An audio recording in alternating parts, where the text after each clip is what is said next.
Boa tarde. Boa tarde. Boa tarde, professor. Boa tarde, Samuel. Boa tarde, Bauru. Mais uma vez eu vou agradecer o carinho e a oportunidade de estar aqui. Porque quando você vem aqui, isso é sucesso. O nosso telespectador gosta de conversar com você e presta atenção. Porque hoje os problemas que a população passa no mundo realmente necessita de acompanhamentos. Principalmente a depressão, né, Adélia? Vamos começando a falar da depressão. Eu vi um dado outro dia, não sei se 20 ou 30% das pessoas... De 20 a 25% 20 a das 25. pessoas vão ter pelo menos um episódio durante a vida. É. Que coisa, né? É muita coisa. Quantos tipos de depressão tem? Dá para diferenciar? Dá para diferenciar. É. Então, assim, a gente vai diferenciar primeiro a depressão como um episódio isolado, que pode acontecer na vida de qualquer pessoa, e é essa a maior porcentagem, ainda bem, né, que geralmente são evoluções benignas, que têm um tempo determinado de quadro, em que a pessoa consegue levar as atividades habituais de vida dela, mas ela tem uma limitação que está fora do controle. É diferente de ficar triste, ela tem uma sensação de falta de força. Existem as depressões ligadas a outras patologias psiquiátricas. Então, assim, a depressão ligada a um transtorno recorrente, o indivíduo ele tem uma propensão dele a fazer quadros depressivos de repetição e ele é candidato a um tratamento contínuo com a medicação, psicoterapia ou os dois. E tem as depressões ligadas aos quadros de transtorno afetivo bipolar ou outro quadro psicótico. Qual que é mais comum? Comuns são os quadros depressivos leves em episódios isolados, ainda bem, né? Que o indivíduo teve um episódio, vai ser tratado e tem a chance de ter alta. Tem uma causa que motivou aquilo, isso, seria isso? Exatamente. Agora o bipolar já não tem causa, né? Não, o bipolar ele tem uma predisposição dele. E aí a gente não fala quando acontece alguma coisa como um fator causal, mas é um fator precipitante. Aconteceu alguma coisa na vida do indivíduo que outras pessoas reagiriam de outra forma, mas esse indivíduo vai ter um surto ou de mania ou de depressão, porque ele já tem uma predisponibilidade. Existe um conceito que a gente tem em medicina de modo geral, que o indivíduo ele tem uma predisposição dele a ter determinadas doenças. Então vamos no simples, aquele indivíduo que numa condição de estresse muito grande, ou ele tem uma dor de estômago, ou uma dor de cabeça, ou uma gastrite, ou ele vai ter acne. O indivíduo bipolar, ele tem esta fragilidade, mediante uma condição de estresse muito grande, mas por já ser predisposto, não foi aquilo que causou, ele tem uma descompensação de humor. Agora, o bipolar acontece sem ter motivo, né? Sem ter motivo. Sem ter motivo, né? Ele tem uma predisposição em si. É cíclico, né? Então, e esses ciclos variam de quanto a quanto tempo? Isso é extremamente variável. Que tem pessoas que dentro do mesmo dia ela tem... Isso. É verdade isso? E tem pessoas que ao mesmo tempo eles apresentam os dois tipos de sintoma. Há uns 20 anos atrás, mais ou menos, a gente, quando ainda chamava psicose maníaco-depressiva, então a gente ia definir o maníaco, que era aquele indivíduo que tinha uma exaltação patológica do humor, que não é a mesma coisa que ficar contente, é diferente, sai do controle, a pessoa não tem sono, ao mesmo tempo ela não se satisfaz, ela se sente dona de muitos poderes e isso pode propiciar agressividade, tem atuações físicas, atuações sexuais, né, e os delírios de grandeza.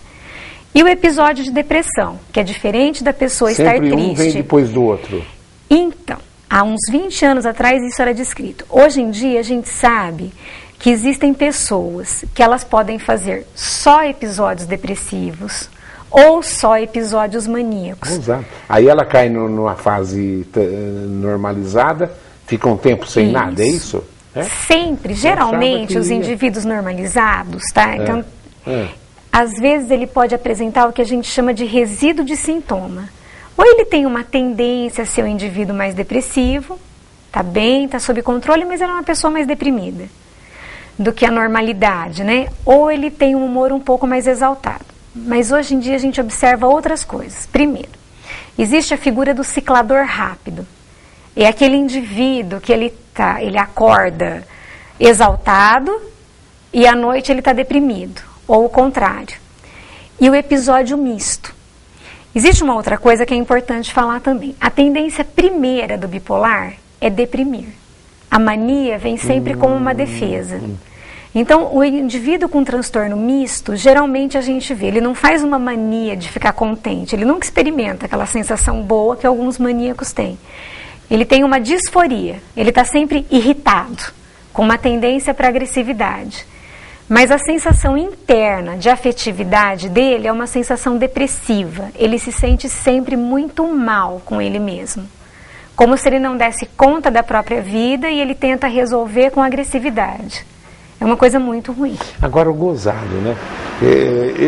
Bipolar, eu li bastante sobre o bipolar, porque eu tive um professor, eu posso falar até de história do Prevê, porque o Prevê tem mais de 40 anos, então não dá nem para as pessoas saber de que época que eu estou falando. Mas bem no começo do Prevê, eu tinha um professor maravilhoso. Quando ele entrava na fase eufórica, só que ele dava aquelas aulas maravilhosas. Os alunos, é o maior do mundo. Aí, né? Aí ele saía, comprou apartamento, e depois, quando ele entrava na fase eufórica, ele queria ser, na depressiva, queria morrer, queria se matar. Tinha assumido despesas que não podia pagar. E eu que tinha que ir atrás para desmanchar os negócios dele. A mulher me pedia, Duda, pelo amor de Deus, né? Mas que coisa. E controlou de uma maneira excepcional, depois de um certo tempo, com sais de lítio. Isso. E a dele controlou. Agora hoje, segundo dizem, tem outros tratamentos além do sal de lítio? Então, existem outros tratamentos, mas assim, ainda o padrão ouro é o lítio. É o lítio. É assim, um outro carbonato de carbonato de lítio. Por que o carbonato de lítio segura? O que será que é? Então, tem gente que fala falta lítio. Não falta lítio. Em condições normais, ninguém tem lítio no organismo. Tá? A questão é que acredita-se, né, é multicausal, existe uma origem orgânica também para o transtorno bipolar. Está ligada à condução muito hereditário, de né? Muito. E está ligada à condução de impulso elétrico no sistema nervoso central. E o sal de lítio, ele é um estabilizador de membrana. Isso é bem a nível do sistema nervoso central mesmo. Verdade. Ele funcionando como estabilizador de impulso elétrico, ele organiza os impulsos que vão regular as emoções e a atividade volitiva, que é a atividade física do indivíduo. Em relação a esse professor, essa é uma coisa complicada de tratar quem faz prioritariamente surtos maníacos. Então, primeiro, a grande maioria dos bipolares é muito inteligente, tá? Outra, imagina que um professor, para ser atualizado, ele tem que estudar bastante. Você imagina que felicidade alguém que não tem sono? É verdade. Então, essa é uma coisa para a gente convencer, às vezes, o indivíduo. Olha, o senhor é excelente, mas a partir de agora o senhor vai ser médio. Que esse é o grande barato da humanidade. O senhor vai ter que passar a sentir sono e vai dormir, que nem todo mundo. Esse quando ele estava na eufória, ele escrevia até na parede, varava a lousa. Os alunos, que maravilha! Quando o aluno começava a elogiar ele muito, eu falava, ai meu Deus, daqui a pouco estou eu atrás desse cara aí de madrugada, achando... Esse era o momento de falar, professor, menos, vamos tratar. Entendeu, né? Aí e o sal de lítio surgiu mais ou menos naquela época, foi há uns 30 anos atrás, né? Acho que é anterior a isso, tem uns 50 anos já, né? Mas no Brasil as coisas demoram 35, um pouquinho. Né? Isso. Mas você quer ver? Eu li, vê se é verdade. O Salvador Dalí era bipolar. Isso. Então as grandes pinturas dele eram na fase eufórica. Sim. E na fase depressiva, por isso que a importância da mulher dele, a Dala, né? Ela tutelava eles, ele se matava. Então, tem mais uma coisa, assim, do Salvador Dalí. Ele fazia episódios psicóticos dentro do surto de mania, em que ele tinha formações aí, delirantes, né? Então, tem algumas pinturas dele que o traço, né? Você percebe que não é bem delimitado, é como se ele se fundisse. Esteticamente é maravilhoso ver aquilo, mas refletia muito o sentimento dele, que ele se achava fundido no mundo, ele não separava o que era sentimento e o que era realidade. E nós temos um grande bipolar na história política brasileira, Ulisses Guimarães, né? Sim. Os grandes discursos do Ulisses era tudo na fase eufórica. Aí eu vou falar uma coisa enquanto humano, e que pessoa maravilhosa que ele foi. Ele foi. Maravilhoso. Só que ele tinha que entender que ele sentia sono, igual todo mundo. É uma realidade. Sim. E com esses tratamentos... Isso, eu acabei não completando a pergunta do senhor, professor. Então, assim, o lítio é padrão ouro, mas ele produz alguns efeitos colaterais, tá? Então, ele pode fazer uma intoxicação renal, ele pode fazer sintomas gástricos, que são os mais comuns. Alguns pacientes têm náusea, alguns um pouco de tontura, tá? E alguns pacientes têm descompensação da tireoide, geralmente hipotireoidismo. Atualmente, a gente sabe que o paciente que tem um problema de tireoide, ele iria desenvolver esse problema em outro momento da vida. Então, não é mais indicado retirar o lítio, tá? O mesmo não se diz para intoxicação renal. Então, a gente faz uma dosagem episódica e aí você tem que usar os medicamentos que são eficientes, mas são de segunda escolha, tá? Então, a gente tem alguns anticonvulsivantes que funcionam como estabilizantes de humor, também por funcionar como modulador de impulso elétrico. Então, os pacientes que sabem disso, a gente utiliza muito de valproato e carbamazepina e lamotrigina. E tem alguns antipsicóticos que eles também são utilizados como estabilizantes. Mas o padrão ouro... Tegretol? O Tegretol, ele é a carbamazepina, que ele é anticonvulsivante. Ele é muito utilizado principalmente em criança e adolescente. Para adulto, a gente às vezes evita um pouco por causa do metabolismo hepático. Mas melhor que o lítio não tem? Melhor que o lítio não tem. Se o paciente se adaptar com ele, é o melhor. Tá? Teve um tempo que o pessoal acreditava, isso anos 90, início dos anos 2000, que os anticonvulsivantes talvez fossem mais efetivos no paciente ciclador rápido, aquele que acorda deprimido e depois fica maníaco. Mas hoje isso ainda é um pouco controverso. Ah, que interessante. O Reginaldo da Vila São Paulo faz uma pergunta interessante aqui. Já vou fazer porque eu tenho tanta coisa que eu quero falar com você. Inclusive agradecer publicamente, né, a Adélia. Você é uma pessoa maravilhosa. Quando algum funcionário do Prevê, do pessoal mais simples, precisa de alguma coisa, o meu socorro é a Adélia, viu? Aí a Adélia atende, eu devo um carinho por você excepcional para esse atendimento, viu? Você é fantástica. Obrigada, professor. Eu vou desconcertar agora. Obrigada mesmo. Olha o que o Reginaldo pergunta. Que orientação a senhora dá quem tem um cônjuge que sofre de bipolaridade? Bom, a primeira coisa é assim. O senhor percebeu que seu cônjuge tem um problema? Nós vamos entender que ele vai precisar de uma ajuda. Se ele está num polo depressivo, o tratamento vai ajudá-lo a ver a vida de uma forma melhor.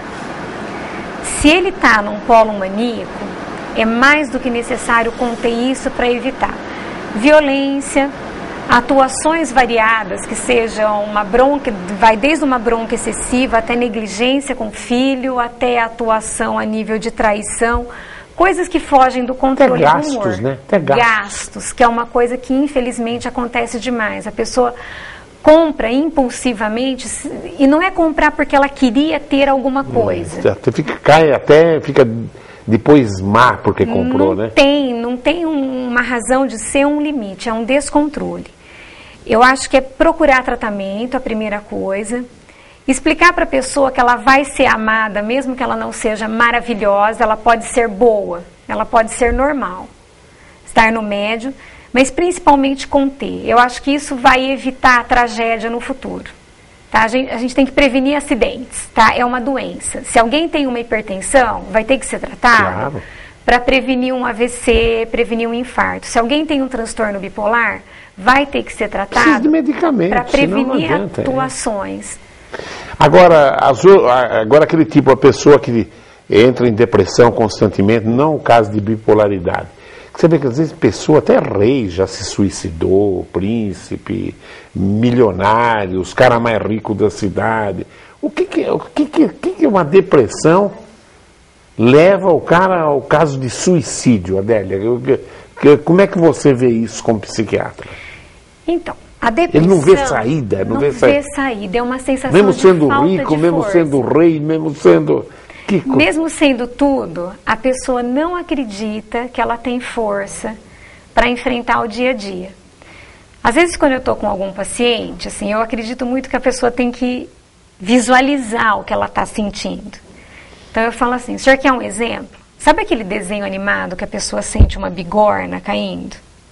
É isso que o senhor está sentindo? Ou então, parece que tem uma bola na sua perna que o senhor não consegue ir em frente? Porque a depressão tem um momento em que a sensação é física. A pessoa se sente sem força.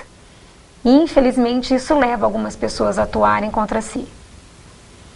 Por isso que é diferente de estar triste porque eu fiz algo errado ou porque eu perdi alguma coisa, ou perdi um emprego ou um ente querido, né? A pessoa não se sente com forças para enfrentar o básico do dia a dia. O que é depressão pós-parto? Diz que também é comum, às vezes, o suicídio de... É comum. A gente caracteriza como depressão pós-parto quando os sintomas acontecem de 15 até 60 dias depois do nascimento da criança, estão relacionados ao nascimento e não existe história psiquiátrica prévia.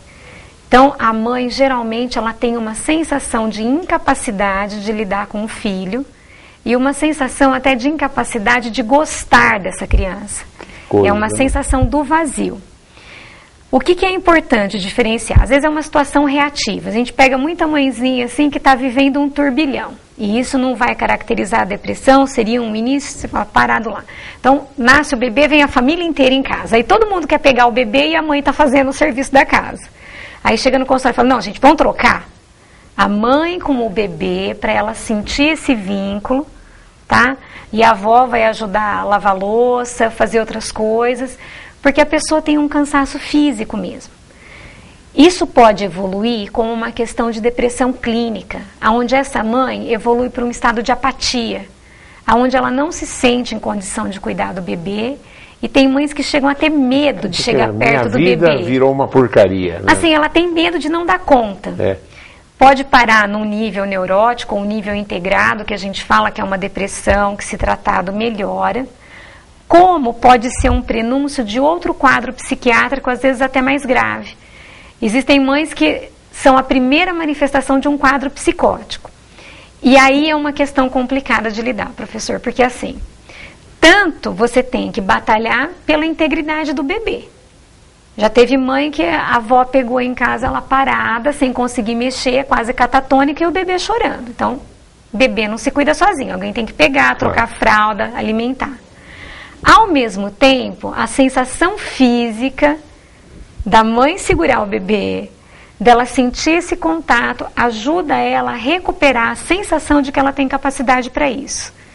Então, a gente vai ter que depender muito da família, porque a mãe vai ser tratada com a medicação e a família vai ter que dar o apoio para cuidar dessa mãe, para ela voltar a cuidar do bebê. Que coisa, velho. É uma coisa complexa, mas a gente tem tido bom resultado. Tem uma pergunta aqui, o Júnior da Vila Universitária. Aqui eu vi isso daí, tem país que está fazendo isso. Ele fala assim, doutora, qual a opinião da senhora na liberação do uso de medicamentos derivados da maconha em alguns tratamentos psiquiátricos? Você leu isso também? Tem país que... Aqui no Brasil ainda não, né? Então, aqui no Brasil ainda não. E eu vou ser sincera, Júnior, eu estou felicíssima com uma reportagem que a Veja colocou no ar, saiu na mídia impressa há uns 2 meses, mais ou menos, atrás. Porque assim, agora eu consigo falar aliviada. Eu não sei se as leis que existem agora, proibindo tudo, resolvem o nosso problema, porque pega mais embaixo, existe um problema social. Agora, essa questão da liberação terapêutica da maconha é extremamente controversa. Primeiro, ninguém sabe qual que é a dose disso, qual que é o excipiente, como que se usa. que não é para prender quem está usando, eu posso até concordar. Agora, dizer que isso é terapêutico é diferente. Existe uma... Descriminalizar uma coisa e... Terapêutico é outra, eu acho também. Existe uma questão ligada à maconha que é importante pôr. É assim. Ela deve acalmar mesmo. Você entra numa sala de aula, você já vê o maconheiro é aquele que está assim, ó.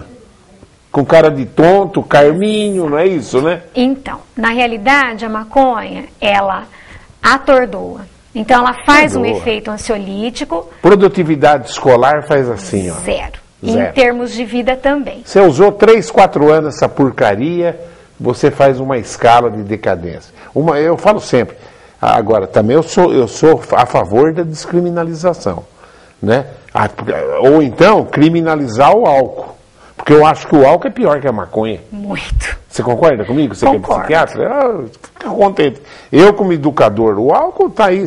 Nesse minuto deve estar morrendo alguém de acidente de carro por causa do álcool. Claro que da maconha também, mas o álcool é uma coisa social que presta um desserviço, né, Adélia? Tremendo. Eu acho assim, ó, existe uma coisa que a gente tem que prestar atenção.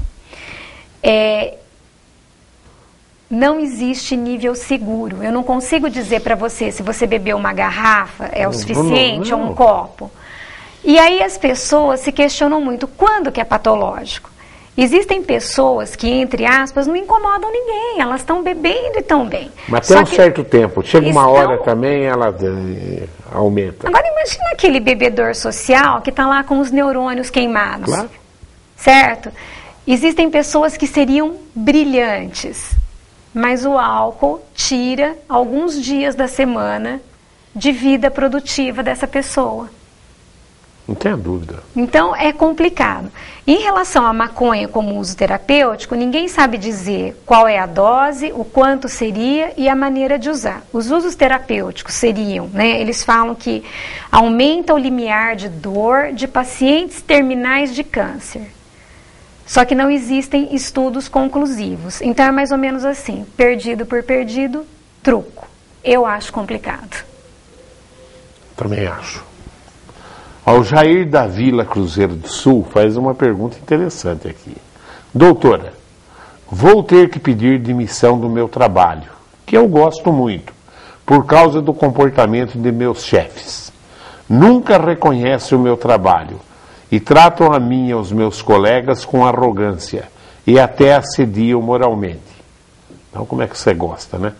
Ora, faz tempo que as relações de trabalho estão mudando, mas é difícil permanecer num ambiente com pessoas que gritam com você, humilham e ainda se negam a pagar hora extra. Todo mundo tem limite, inclusive eu. Ou ele tem complexo de perseguição, ou você está trabalhando no inferno. Não é meu funcionário, não, né? O que você fala para ele? Olha, eu acho assim, o ser humano ele vai ter que ver a condição dele de procurar perspectivas melhores. Existe até um capítulo da psiquiatria que a gente vai falar de síndrome de Burnout, que seria o assédio profissional causando algum sintoma psíquico. Eu não tenho como opinar nesse momento sobre a sua vida. Eu acho que se você está tendo algum sintoma, um psiquiatra, eu acho. Vão procurar ajuda. Eu faria isso, Jair. Agora, existe uma coisa, Jair, que aí fica difícil de eu opinar, que é a questão trabalhista, que aí faz reclamação do patrão. Como é que não exato. paga hora extra? Todo mundo. Aqui na TV eu tentei não pagar, os negros falaram, nós não trabalhamos mais, não tem jeito. Só o Samuel que não ganha hora extra aqui. E eu. Você não vai falar mal do Samuel. Mas você tem que ver, porque olha, e ele falou, e o Jair falou que gosta ainda. Gosto muito. Uhum. E está descontente com os chefes. Jair. Ou se você for professor, leva um currículo lá no Prevê, nós damos uma olhadinha, entendeu? Mas é meio interessante, né? Uhum. Às vezes o Jair está dizendo uma coisa que isso pode acontecer muito. Você gosta do trabalho em si, do seu projeto, da sua proposta, né? Do que você faz. Mas o ambiente é horrível, né? Por que você vê essa violência hoje, Adélia? Como é que você vê? Que loucura. Você viu aqui em Bauru, essa semana passada, o cara de 32 anos estuprou a mãe.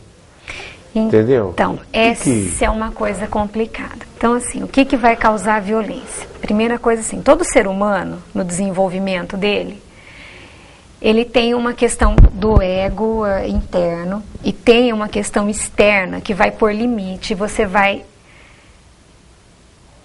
domesticar aquele animal que existe em você. E é isso que faz a gente entrar num ambiente, pedir licença, assumir os próprios atos e não querer impor as questões através da força. Esse indivíduo, a semana passada foi extremamente corrida, eu li o jornal, mas muito rapidamente, mas me parece assim, que além da violência sexual, né, a total falta de limite, tinha uma questão de imputar medo à mãe. Então, esse imputar medo a gente vê de várias formas. Eu vou partir do princípio que tudo que estamos falando é verdade. E era usuário de droga também, viu? Sim. A droga, ela faz uma outra coisa, que é tirar do indivíduo a noção do limite. Ela descontrola toda a impulsividade. E o ser humano, ele tem que entender que eu não preciso de uma mãe no meu ouvido, um pai interno dizendo o que eu posso ou o que eu não posso fazer. Vai chegar uma hora na minha vida que o meu pai e minha mãe sou eu mesma. Vou dizer, respeita o outro.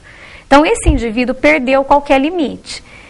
E essa falta de limite, ela vai desde o patrão do Jair, que acha que pode gritar com qualquer ser humano e a gente tem que controlar. Vontade de gritar eu também tenho, todo mundo tem, o professor tem, e a gente tem que manter isso sob controle. Até o imputar medo ao outro, seja pela força física ou pela força mental.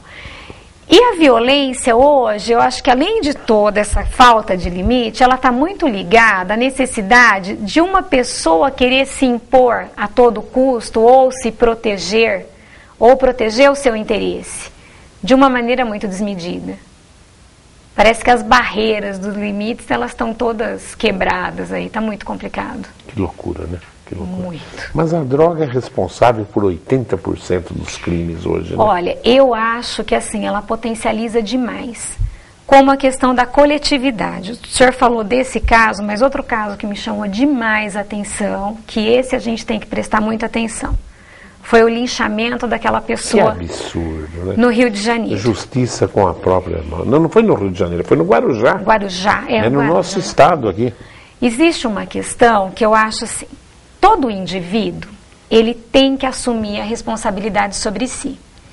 E a hora que ele está em grupo, ele tem um desafio, que é tentar se integrar no grupo, mas manter a própria identidade.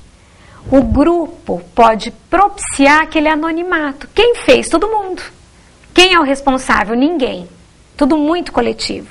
Você se apropria da dor do outro e resolve o seu conflito que não tem nada a ver. Então, se existe uma suspeita de que alguém fez uma coisa, então vamos procurar uma autoridade competente. Mas a hora que está em grupo, um dá um tapa, o outro dá seu segundo, terceiro e a violência cresce, a hora que viu já não tinha mais jeito. Sabe o que eu noto, às vezes? É uma coisa gozada.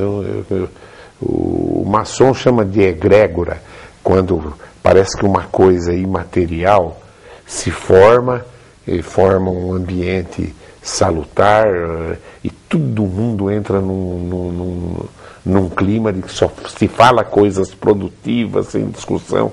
Então formou-se uma egrégora, né? Mas eu noto como educador, às vezes é assim, ó, o menino A nunca pensou numa maldade, o B também não e o C também não. Quando os três ficam amigos, parece que surge uma quarta personalidade e eles vão fazer a coisa errada junto. Isso a gente chama de identidade de grupo. Identidade de grupo? Assim, o que acontece? Então, é bem isso. O menino A, ele está com a estrutura de ego integrada. O B e o C idem. Então, se um fizer isoladamente alguma coisa, a culpa é dele. Então, é melhor eu não fazer isso. Todos juntos, quem fez? Todo mundo. Os nossos impulsos agressivos, todos nós vamos ter. Aí existe uma questão de integridade de eu que me faz, não é legal fazer isso. Então, esse é o grande cuidado com o grupo, de quem trabalha com crianças, professor, com a educação. Então, o menino D fez uma brincadeira sem graça na classe. Não dá para ir lá estrangular e execrar esse menino, por mais que o professor sinta vontade. Por quê? Porque você vai estar, então, liberando o inconsciente coletivo. Também não dá para rir junto da piada. É difícil, mas assim, ó, vamos conter. A função é conter para que o melhor de cada um possa aparecer e não o pior, porque o pior existe, nós temos os nossos defeitos. Antes de entrar aqui, eu estava brincando com a Nádia, até para explicar algumas coisas assim. Todo mundo já tirou a caquinha do nariz um dia, mas a gente não vai fazer isso em público. A gente vai a um restaurante, a gente vai lavar as mãos antes de comer. Então, os nossos instintos inadequados nós temos, mas é papel de cada um conter. E quando você trabalha com uma coletividade, explicar que o adequado é o coletivo, a contenção, e não o mais confortável. A depressão atinge todas as idades ou tem uma idade que ela é mais frequente? Então, ela atinge todas as idades, com estatísticas um pouquinho diferentes, tá? A maioria das patologias psiquiátricas, elas vão ter o pico de aparecimento entre os 15 e os 25 anos, às vezes um pouco mais até os 30, que é a idade mais produtiva, onde o indivíduo tem mais conflitos para resolver. Entre 15 e 30 anos, mais ou menos o indivíduo em 15 anos resolve a vida inteira. Ele termina o colegial, decide qual faculdade vai fazer, ou se vai trabalhar, ou se vai fazer um curso técnico, geralmente casa, tem filho. É muita coisa para resolver. É uma fase muito boa, produtiva, mas muito conflitiva.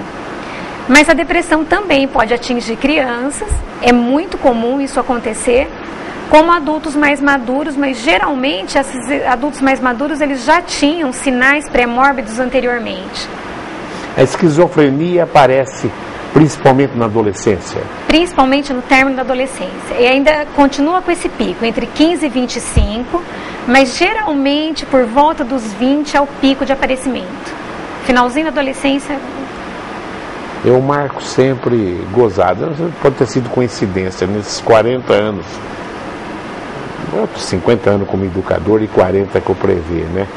Eu tive alguns casos onde eu percebi o comportamento estranho, chamei a família, então fui sempre o primeiro a chamar a atenção da família, foi psiquiatra. Aparece nessa passagem do primeiro para o segundo colegial. É o pico. É a passagem do primeiro para o segundo e às vezes no terceiro colegial na hora de prestar vestibular. Porque até então a sociedade ela traz uma coisa meio protetora. A escola para alguns pode ser um nível mais exigente, mas pode ser um meio protetor. E a hora que o indivíduo é lembrado de que ele vai ter que se assumir enquanto ser humano. A gente como educador observa bem, porque o bipolar ele nunca perde a noção da realidade. Isso. Ele nunca acho eu, estou falando, você vai me corrigir, claro, estou falando besteira. E ele nunca vai achar que ele é o Rui Barbosa. Ele faz aquelas atitudes. Ele pode ser tão inteligente quanto. Claro, exatamente. E o esquizofrênico, ele já cria uma situação e ele vai viver naquela situação. Então, essa é uma das características principais do diferencial diagnóstico. É que assim, o bipolar ele pode fazer formação delirante, tá? Mas é menos frequente e ele mantém um pé maior na realidade, na compreensão de realidade. Uma das principais características do esquizofrênico é essa quebra, essa não compreensão da realidade. Ele imagina um mundo ideal e vai viver lá, né? Ele imagina um mundo e vai viver nele. E isso é assim perceptível não só a nível de pensamento, mas até na aparência física ou atividade. Às vezes o indivíduo está lá isolado, ele não se mexe. Esse é o catatônico. Isso, ou ele está todo agitado, desengonçado, ele não se posiciona nem para sentar direito. Você sabe que eu, quando eu era adolescente, a primeira profissão que eu achei que eu queria fazer era psiquiatria, né? Que legal. Mas tinha que virar médico para ser psiquiatra. Eu falei, eu não vou, médico, negócio de cortar os outros, eu não quero saber disso, né? E acabei não me enveredando por esse caminho. Porque não é brincadeira também, o cara só consegue sair como psiquiatra depois de 8 anos de estudo, né, Adélia? Sim. Não, atualmente está com 9, porque aumentou em mais um ano a residência. Mas é importante, né? Quais são os principais medicamentos aí? Vou falar da depressão comum, porque é a que é mais, 20, você me colocou 25%, quer dizer, aqui nós estamos em 4 aqui no estúdio, quer dizer, tem um que tem depressão, eu sou maluco, eufórico. Deve ser a Índia deve ter... hoje. Deve ter depressão, Índia? Tem nada, é alegre. É o Samuel. Pronto. É. Qual é o medicamento? Então, ó, os antidepressivos, assim, a gente tem uma evolução nos últimos 20 anos muito grande. Na década de 50 do século 20, né, que começaram a entrar no mercado, a gente tinha os tricíclicos, que tem uma série de efeitos colaterais, mas eles são muito eficientes ainda. Dos primeiros antidepressivos lançados lá nos anos 50 até os últimos que entraram no mercado, a coisa de 5, 4 anos atrás, a gente não tem grandes diferenças em nível de eficácia, mas a gente tem diferença em nível de perfil de tolerância de efeito colateral. Então tem paciente que toma antidepressivo tricíclico, que é o triptanol, anafranil, aqueles muito conhecidos, mas vai ter a boca seca, um pouquinho de baixa de pressão, uma tontura, mas isso tem que ser um efeito adaptativo. Alguns indivíduos têm um pouco de diminuição de libido, que é uma coisa importante, é difícil de falar isso para o psiquiatra, mas é uma boa opção terapêutica, porque eles são muito efetivos. Depois disso, a gente tem várias gerações de inibidores seletivos de recaptação de serotonina. O mais famoso deles é a fluoxetina, o Prozac. O pessoal fala, vai, é a droga da felicidade. Então, essa é uma coisa que eu faço questão de falar assim, não é droga da felicidade. O antidepressivo não deixa ninguém feliz, não muda a sua maneira de pensar, você não vai gostar de quem você não gosta, você não vai mudar a sua maneira de ser. Você só vai ter uma diminuição daquela sensação de falta de força, uma diminuição daquela sua angústia. E vai conseguir pensar melhor e tomar atitudes melhores com as mesmas coisas que você não gosta, com as mesmas coisas que te deixam triste. Existe uma outra geração que são os antidepressivos duais. Eles agem também inibindo a recaptação da serotonina, mas eles têm um efeito em adrenalina e noradrenalina e eles melhoram muito a ansiedade também. Todos eles melhoram a ansiedade, por mecanismos que ainda estão sendo melhor estudados, tá? E na realidade a gente vai usar esse tipo de antidepressivo para quem tem ou excesso de ganho de peso, ou para quem tem perda marcante de libido, ou algum efeito colateral que impossibilite o uso dos anteriores. Mas existem N opções terapêuticas e o maior medo do paciente quando alguém propõe a medicação é: eu não quero pensar pelo antidepressivo, eu quero pensar por mim. Essa é a primeira coisa. Então assim, antidepressivo nenhum muda a maneira de ser da pessoa. Antidepressivo nenhum interfere com a sua personalidade. Eu não quero ficar dependente. Então, o que caracteriza uma dependência de uma substância? É a pessoa ter que tomar doses cada vez maiores de uma substância, sem efeito terapêutico, para ter o mesmo efeito. Se ela depende do medicamento, nunca é então, dependência, assim, né? O antidepressivo a pessoa toma porque precisa, é uma dose controlada, e não existe uma dependência. O que é a melatonina?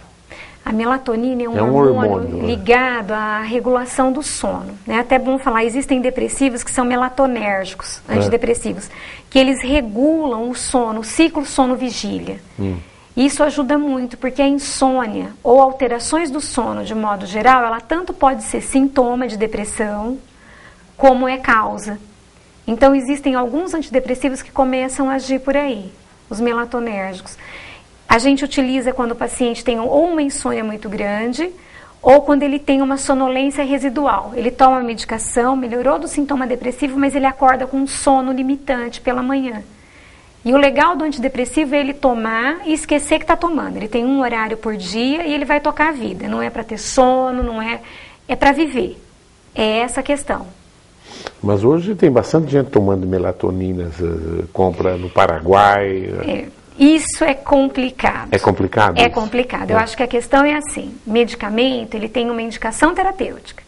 Né? Até a gente, isso é desde a época que eu fazia faculdade. Vamos tentar evitar usar o termo remédio, que parece panaceia para todos os males. É um medicamento.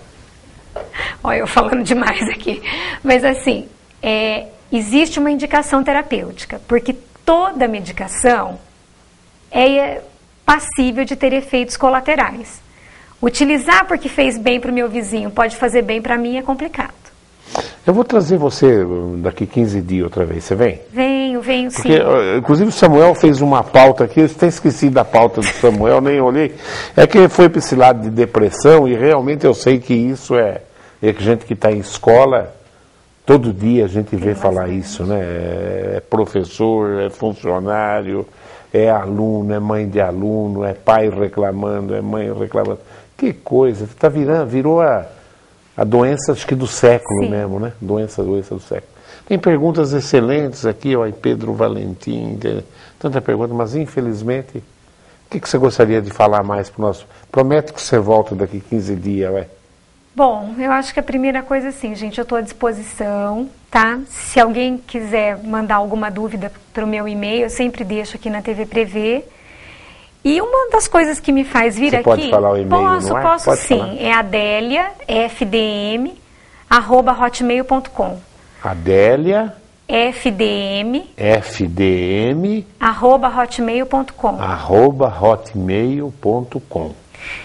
E uma coisa assim, eu acho que se existe uma coisa que dá poder para o ser humano, mas não poder no sentido de subjugar, mas no sentido de liberdade, é conhecimento.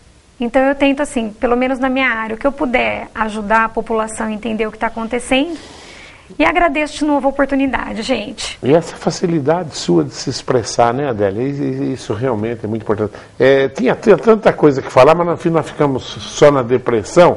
Por isso que eu gostaria que algumas coisas do tipo ainda, se você puder, daqui uns 15, 20 dias... Eu venho sim. Eu gostaria que você voltasse para eu faço... Samuel, vou guardar a sua pauta, viu? Tá? Adélia, foi um prazer ter você aqui, professor. viu? Tá? Manda um beijo pro Nilson, tá? Mando sim. Bom, continue aí ligado nos horários alternativos da TV Prevê. Depressão se cura com medicamento. Não é ficar tomando as melatoninas da vida aí sem orientação, né? É que ontem uma pessoa falou para mim que tinha comprado melatonina. Eu falei, mas eu vou perguntar. A Adélia vai na TV Prevê, eu vou perguntar para a Adélia. Tchau.